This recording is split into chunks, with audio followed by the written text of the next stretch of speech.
Cartlidge is here with me in the studio. Good morning to you. Based on what you know so far, what would you do differently? Morning, Matt. And look, I think the key thing is we had a plan to get to 2.5%. The government did. We've all recognised that isn't enough anymore. The way the world is changing, the threats we face, and of course the very clear position from the US that they're going to concentrate on the Chinese threat. They want us to do more in Europe. We now need 3%. I think there's a consensus on that. So to me, the big question is how is it that on Thursday, John Healey in The Times said it's a certainty they'll spend 3%, and he's now to massively backtrack from that, and it's now just, possible ambition. And it suggests to me, and this is what's worrying, that he doesn't have the backing of the Treasury to get 3%. If you were still if you were doing the job, where would you get the money? Well, so when we originally set out a plan for 2.5%, we were going to reduce the civil service back to its pre-pandemic size, not actually a massively ambitious target, but we think a very fair one. The civil service has got too big. Obviously, going beyond that, if you recall, in February, this was the time when the Prime Minister went to see President Trump.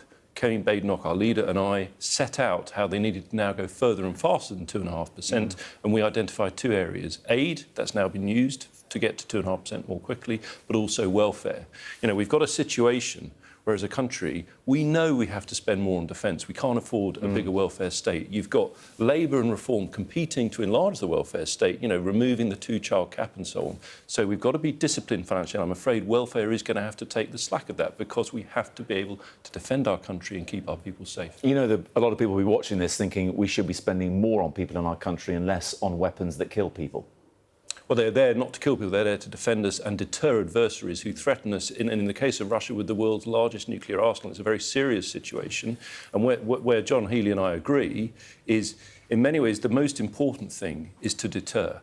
If you've got more aggressive adversaries, one of whom who's invaded a sovereign democracy, the first land invasion by a large military power since the Second World War, that means we've got to stand up to them, and that means stronger defence and more spending on them. Maybe the time to deter Russia was back in 2014 when the Conservatives were in government and they annexed Crimea. You took your eye off the ball big time, didn't you?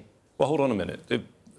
Going back in time is fine. In 2010, when we came to power, we had a very severe financial crisis for the country. We had to take difficult decisions. Yes, you had the what you call the hybrid activity, which led to the annexation. That was a breach of the Budapest Memorandum that we and Russia had signed in good faith. But of course, what followed was nothing. Well, hold on a minute. So I don't know which other country launched an attack against Russia to stop them doing that. In 2022, when Russia launched the all-out conventional invasion of Ukraine, it was our government was one of the only countries to stand by them. Before they'd even invaded, we'd given them weapons. We trained thousands of their soldiers. I'm incredibly proud of what our government did for Ukraine. I've worn this badge pretty much every day since the invasion. And I regret the fact the war is still happening. I do hope they find a peace. But it has to be peace on the terms of Ukraine. Russia cannot be seen to be rewarded for this terrible aggression. But what we're talking about now in terms of what the government wants to do with this defence review, and we will find out more details at 11, and I know in fairness to you, you haven't had a look at this in advance. You'll get it like everybody else at 11 o'clock. We're looking years into the future. New submarines will take years. New munitions factories to be on a war footing are going to take years. If there was a bit more foresight, not just from the Conservatives the past 15 years, perhaps Labour before that, Vladimir Putin's been there for 26 years, that we wouldn't be in this clean-up operation now by the current government who are trying to play catch-up. Matt, it's a very fair point, but let me give you a good example of that. You talk about foresight. So in February last year, I launched the first ever defence drone strategy because I could see that war is changing.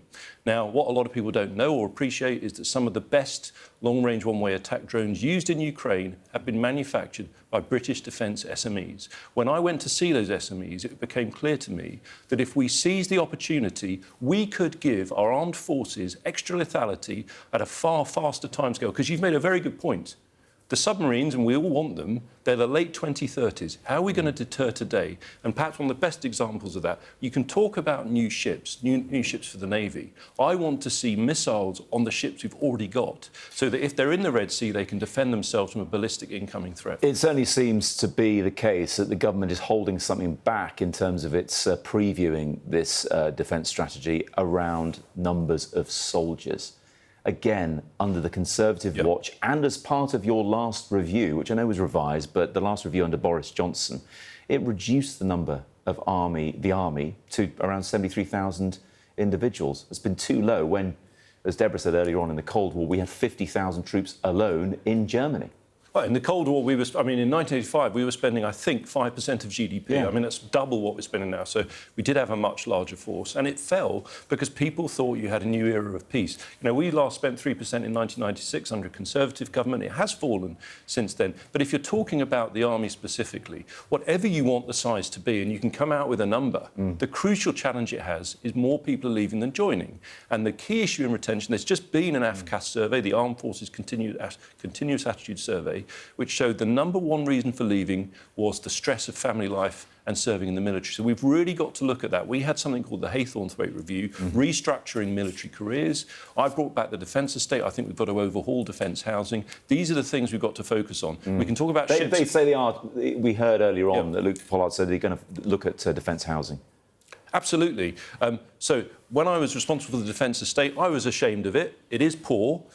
Now, we spent a lot trying to, deal with damp and mould, but they're called sticking plaster solutions. But I bought back the defence estate, which had been sold off in 1996, so that we can actually rebuild it from scratch to a better quality to suit the people who we want to serve our country. James Cartlidge, thank you very much indeed.